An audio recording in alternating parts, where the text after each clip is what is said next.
The Consuming Shadow is challenging, dark, and addictive.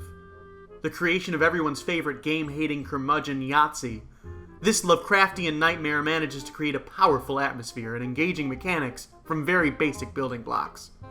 As a game alone, it can be considered a success. Today, though, we ask a more complex question.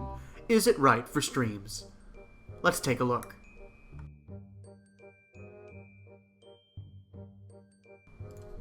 Consuming Shadow is a sort of roguelike, reminiscent in structure of games like FTL and Invisible Inc. Brief, empowering build-ups to a final confrontation, which ends in your death over and over until that one game you finally break through. The typical advantages of the genre are all present.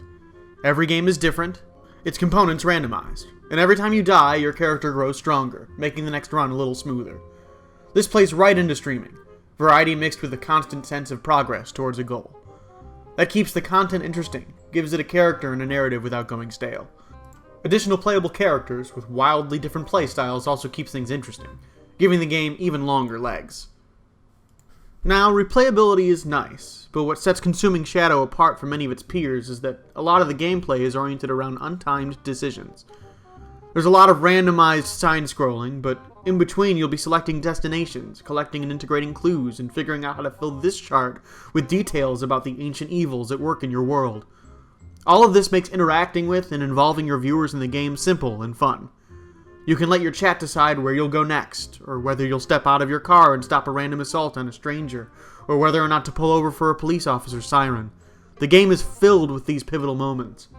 With ample opportunity for showmanship, the deadly scenarios all written out with Yahtzee's typical dramatic flair, begging for some over-the-top narration, there's a great deal of meat here for your typical streamer.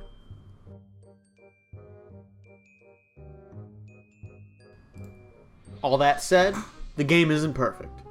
While the dungeons you crawl, what you find within, and the events that lead you there are all randomized, the gameplay itself can grow a bit repetitive. Combat has some depth to it, provided your character has discovered a spell or two, and there are a wide variety of enemies, but the real nuts and bolts of sneaking around, killing monsters, and finding clues never changes much, and given time, that aspect of the game could grow stale on its own. There's also not nearly enough of the fun, creepy writing, with scenarios quickly repeating themselves, dungeons beginning to look the same, and that look, as you can see, is a tad bit rough around the edges. Many viewers won't mind the simple art style, but it's obviously not the shiniest of productions, and that might scare away a few less open-minded fans. There's also no multiplayer, making collaboration with other creators unlikely.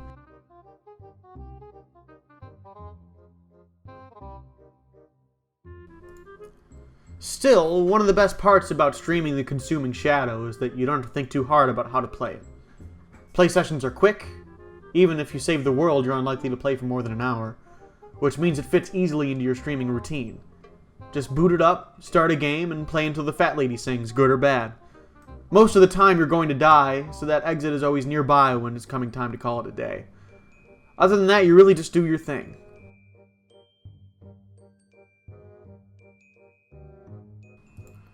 Listen, there's really no wrong way to stream, but we all know that some games make it easier than others, and Consuming Shadow is definitely one of those games. With a low price tag to go along with its stream-friendly structure and long shelf life, I'd say it's pretty low risk and high reward for anybody looking for anything a little more under the radar for their next session. It's dark, it's fun, and it's got a lot of charm. You really could do a lot worse.